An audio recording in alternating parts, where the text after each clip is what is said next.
Welcome to your Yoga Basics class.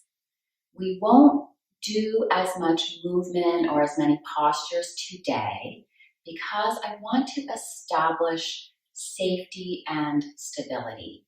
And from there, in future classes, we'll explore a lot more movement, range of motion, and add a lot more fancy things into our practice. But today is the basics. And the first thing always is to find your steady, easy seat. I'm in Sukhasana, inner thighs long, heels lining up with the pubis. Feel free to be in Swastikasana, ankles more crossed, knees closer together, or you can be in Virasana. That will also work. So kneeling with the thighs together, hips sitting on the heels. The point is you want to have as much length as possible through the inner thighs and have the knees down and the hips open. So sometimes Virasana is a better posture for that. And I will provide a link to a YouTube video where I go into a lot more detail about finding your steady, easy seat if you need some more support with that. And then coming to the breath. Simply observe the breath at first. And the biggest difference between the Pilates breath and the yoga breath is that it's all nostril breathing, almost always. So simply observe how the breath moves in and how the breath moves out through the nose. And if you do need to begin with a couple of Pilates breaths to get started, feel free to do that. But if you can, move into the nostril breathing.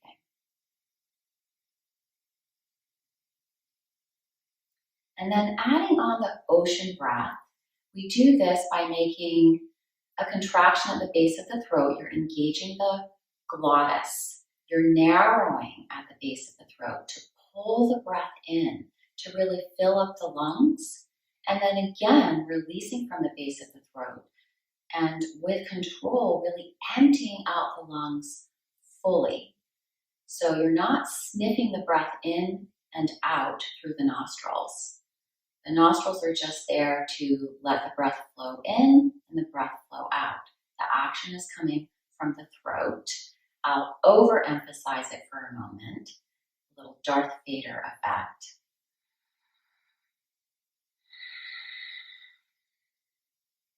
But once you have it, move into a quiet ocean breath. You might hear the sound of the ocean in your own skull, a very soothing sound. And then maintaining the ocean breath and adding on what we call the Durga or the three-part breath, which Catherine did explain so beautifully yesterday, but in the Pilates way. So the yoga way is draw the breath in so deeply to the lungs that the belly has to expand, even though we're still keeping a slight engagement through the core.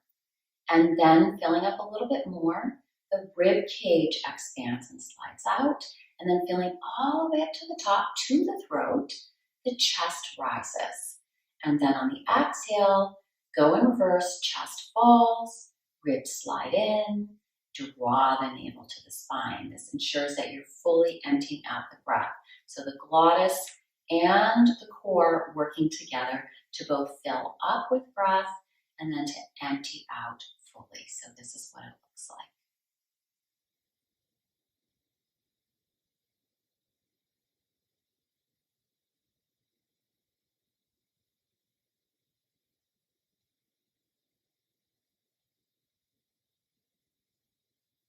And although we call it three-part breath, it means that the three parts of the torso are involved. It does not mean that you want to divide the breath up into three parts. It's one continuous breath. And then moving into the 6 movements of the spine. Tent your fingers behind you. Press into the index finger. Lift up through the arms and into the shoulder blades. And let the shoulder blades move up and spread the collarbones. Don't draw the shoulders back though. The shoulders stay nice and wide. It's an action in the upper spine from the shoulder blades towards the collarbone. Keep the core engaged. This is your little bit of a back bend. The tailbone is slightly lifting up.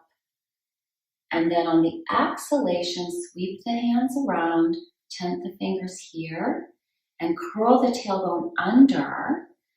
Get as much space as you can between the shoulder blades now, but again, don't pull the shoulders forward. So we're not ever moving the shoulders. We're moving the shoulder blades and the spine. Draw the navel to the spine, pull the ribs back, open the backs of the ribs, and just slightly drop the chin down. Don't just collapse through the head though. Keep the throat a little bit spacious. And then tenting the fingers out to the side and inhaling, right arm up to the sky. Make sure you don't lose space through the left side body. Keep lifting through the left side body as well. Keeping the pelvis even as we move through these postures. It's almost always part of keeping stable and safe. Exhale, release the right arm down, and left arm rises up now. Left sit bone roots down. Again, gazing up. Make sure you're not dropping forward here. We're always lifting the chest as much as possible, even in forward folds. Again, keeping the stability of the pelvis, keeping some lift through the right side body, reaching up through the fingertips, always having the longest, strongest, straightest arms you can have. And exhale, release the left arm down. Inhale, both arms up now. And exhale to your right, bringing the left hand to the outside of the right thigh and tenting your right fingers back behind you. Keep the spine long and the chest wide. Pull the ribs around any amount that allows you to keep evenly balanced between your sit bones, and draw the navel to the spine. Inhale, come back through center, and exhale, other side.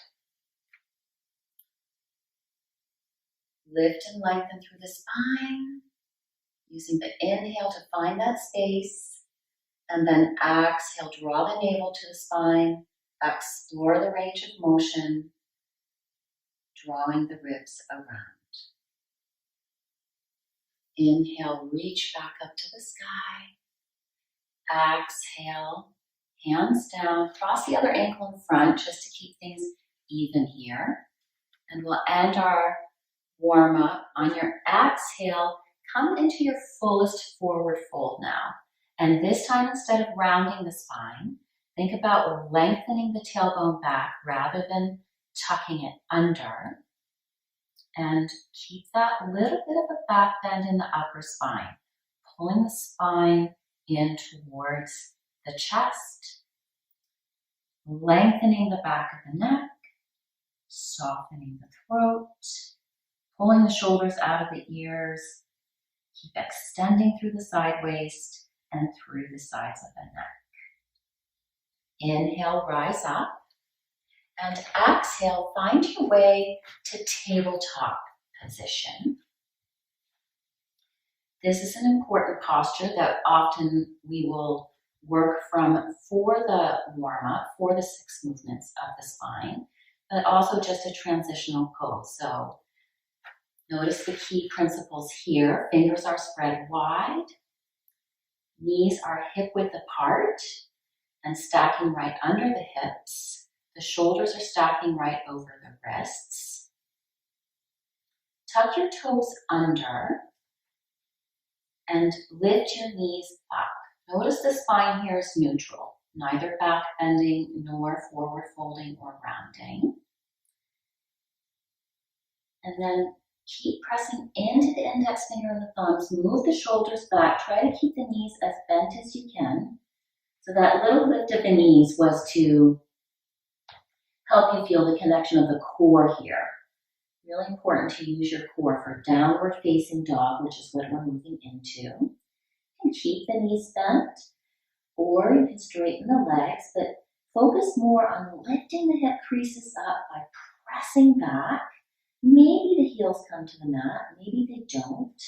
More important to keep lifting up through the front body, breathing into your back ribs, pressing the thighs back, engaging through the core, navel to spine, lower ribs tucking in, and again, allow that upper spine to move down towards the heart, open the armpits, let the heart melt towards the mat, downward facing dog. Walk your feet up towards your hands, or hands towards your feet if that's what you need. Feel free to use the blocks here in whichever height works for you, or hands can be on the mat. But use the hands on the mat or the blocks to really invite the head to either come forward if you find that the back is rounding a lot. If you drop the head, keep the spine long, the shoulders wide, back flat, navel drawing to the spine, lifting the hip creases up, spinning the inner thighs back, really pressing more into the balls of the feet, although the heels do keep descending down. Either way, the arms are supporting the length of the side waist, the wideness of the shoulders. Keep pulling the shoulders out of the ears, and maybe inviting the head to come down if that's available.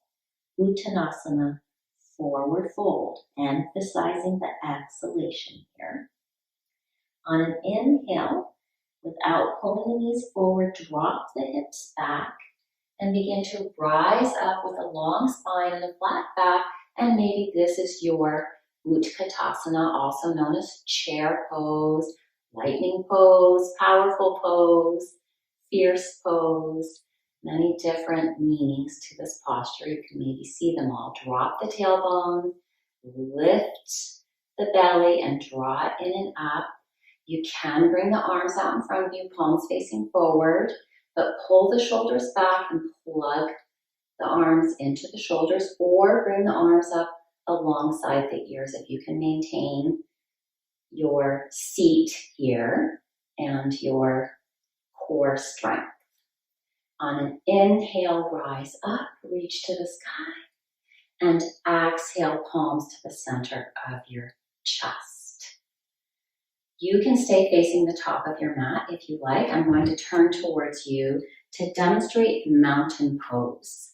One of the most important postures, and all the standing postures will be based on these principles. Find the four corners of your feet. Press into the big toe mound, the pinky toe mound, the inner heel, the outer heel. You might feel that you've come forward about 1 degree. That's good. You're actually a little more stable in that 1 degree forward. Notice I've spun my palms forward, fingers wide, so lots of energy down through the arms and through the fingers towards the earth. So the feet and the hands both grounding down. Press your thighs back, glutes forward. Feel that the tailbone is lengthening down.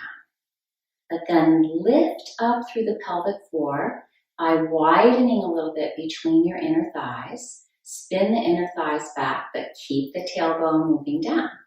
Feel how this supports the lift of the pelvic floor. Also called Mula Bandha, or root bind. And then lift up from the pubis to the sternum.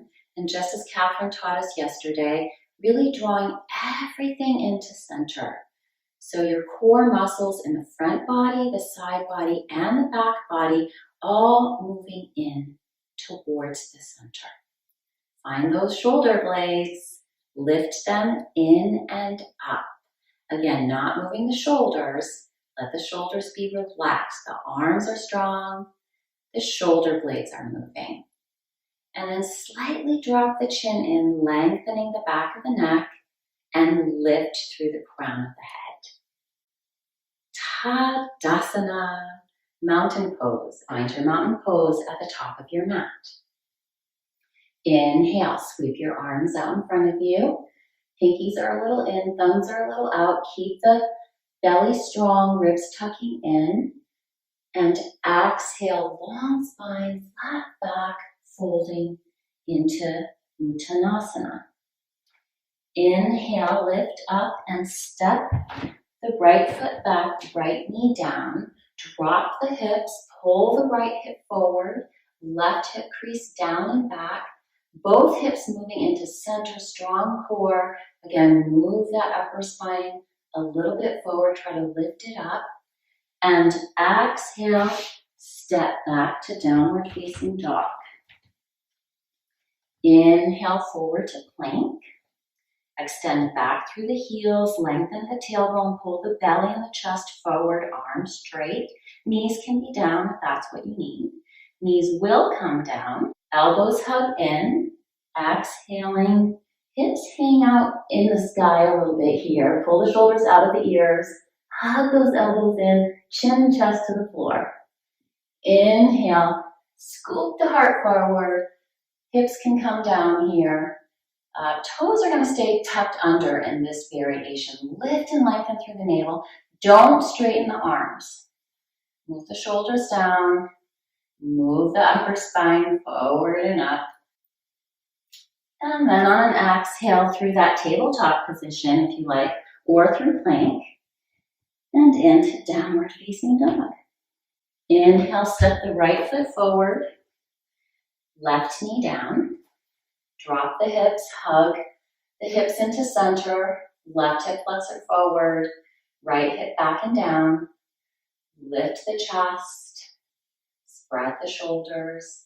And on an exhale, you might need to move back a little bit to get the momentum to step the left foot up, right next to the right foot. And drop the head in. Or lengthen the spine. If dropping the head down gives you the rounded spine. Either way, your version of Uttanasana, forward fold, lift the belly in and up. Inhale, come up through a little chair pose. Arms reach forward and up to the sky. Straighten the legs. Exhale.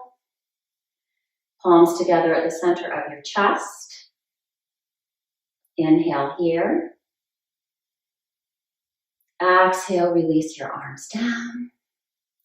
And we'll do it again. Inhale. Sweeping up to the sky. Pinkies in, thumbs out. Exhale, offering forward, knee down and into Uttanasana. Inhale, lift the chest and step the left foot back, left knee down, hips drop, but at any height that allows you to get this fullness of opening the hip flexor, dropping the tailbone, and lifting through the front body, spreading the chest. As you're ready, exhale, plant the hands and step back to downward facing dog. Inhale into plank. Knees can be down.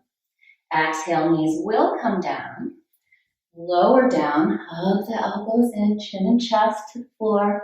Hips up in the air for a second.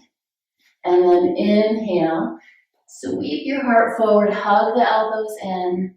Keep the back of the neck long. Lift the gaze if that's okay for your neck. Keep the toes tucking under. On your exhale, move up and back through tabletop or plank to downward facing dog. Inhale, left foot steps up between your hands, right knee down. Lift and spread your chest. Use the blocks if that helps to support you. It really does help me to go quite a bit deeper into the posture. And again, keeping the core strong and the right glute strong on this side. On the other side, obviously, it would be the left glute so that you don't hurt your lower back or overextend. On the next exhale, maybe moving back to get the momentum. Step the right foot forward and fold in, whatever that means for you.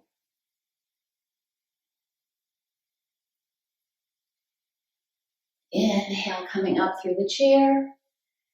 Straightening the legs, arms overhead. Exhale, palms to the center of your chest. Inhale here.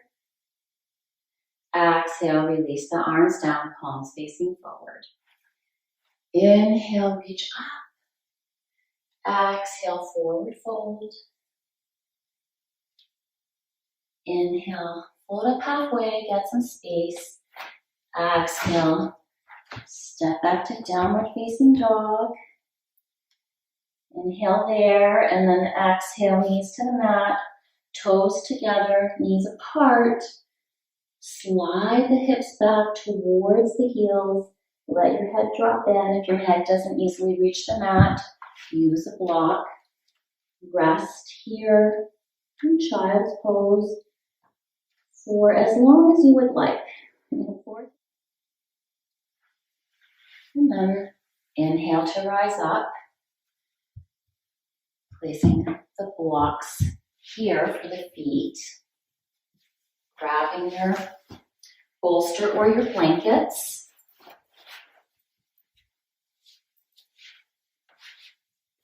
Your heels need to be resting on those blocks. Arms will be out in a V shape, palms to the sky, toes flip open, inner thighs opening and relaxing. Letting go of the ocean breath, observing your natural breath. And this is why we observe the breath at the beginning of practice and at the end of practice, so that you can see the difference. It's also a practice of simply tuning into yourself. Closing your eyes if you can, turning the gaze inward. Feeling, watching, hearing, tasting and smelling your breath, yourself. Spreading your awareness to your whole experience here. Always rest in Shavasana for at least 10 full cycles of breath, up to 10 minutes if you have time. And to come out, fold your knees. Roll over onto your right side unless you need to go onto your left side for a medical reason.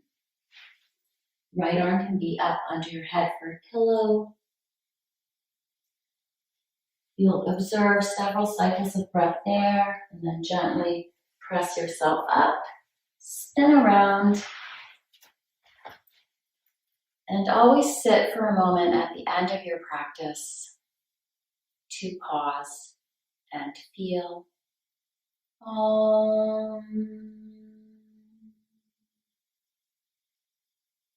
Namaste.